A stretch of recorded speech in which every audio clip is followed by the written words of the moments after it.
purpose of this video is to educate the general population on the prevalence of suicide in Indigenous youth in northern Saskatchewan.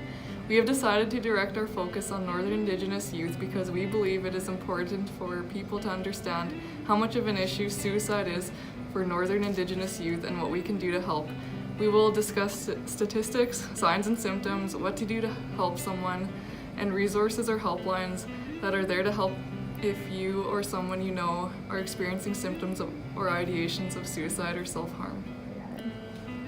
Death by suicide is a serious issue amongst our Canadian society that affects all populations. However, when exploring the rates of suicide and statistics amongst our Indigenous youth, specifically in Saskatchewan, the findings are heartbreaking and appalling to say the least. Saskatchewan has the highest rate of youth suicide among the provinces, exceeded only by the Northwest Territories and Nunavut.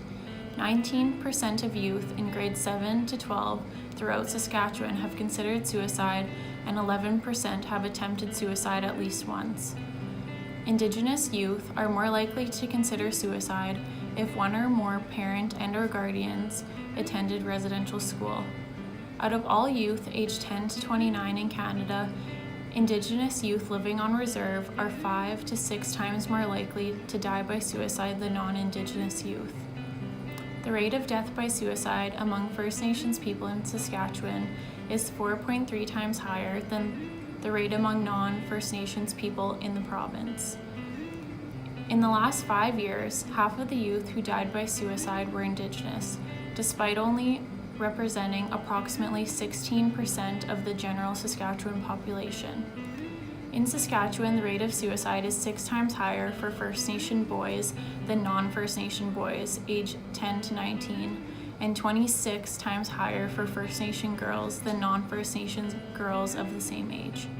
Do you think you know someone around you that may have thoughts of suicide but aren't sure what to look for?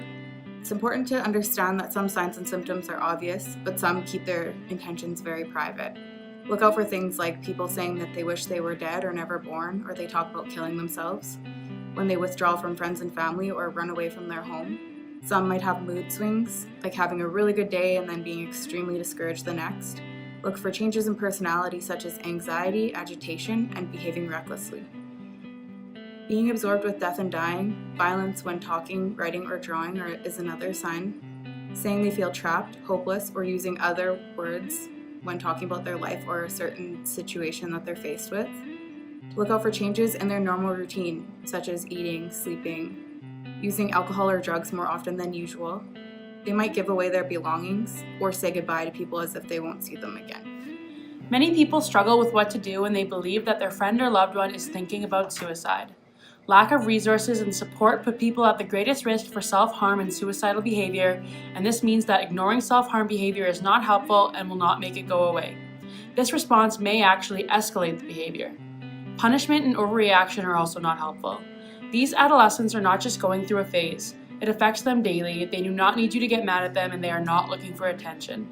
If they seem suicidal or are demonstrating self-destructive or self-harm behaviors, ask what they need. Ask what kind of help they want instead of telling them. Being told what you want instead of asked what you want puts people off from talking. Even just verbalizing how they feel can help them change their perspectives on the situation. It is important to ask whether the patient or person has a current plan for suicide. If they do have a plan, ask as many details as possible and stay with them until you can call mobile crisis, or if you are close to the person, take them to the hospital. Do not let them drive you or themselves, as it is important to maintain control of the situation. It's not easy to talk about, and it will be uncomfortable and upsetting, but it is so necessary and could save a life. Every threat is serious, and we need to get these people the help that they need. If you or a loved one need help, there are many resources you can turn to that are available 24/7. Some helplines include Kids Help Phone, which also has an available online chat with a counselor on their website, First Nations and Inuit Hope for Wellness Helpline, 811 Access Healthline, Mobile Crisis, which is available Monday to Friday, 4 p.m. to 8 a.m., and Saturday to Sunday and Sat holidays, it is available 24 hours a day. And Crisis Suicide Helpline.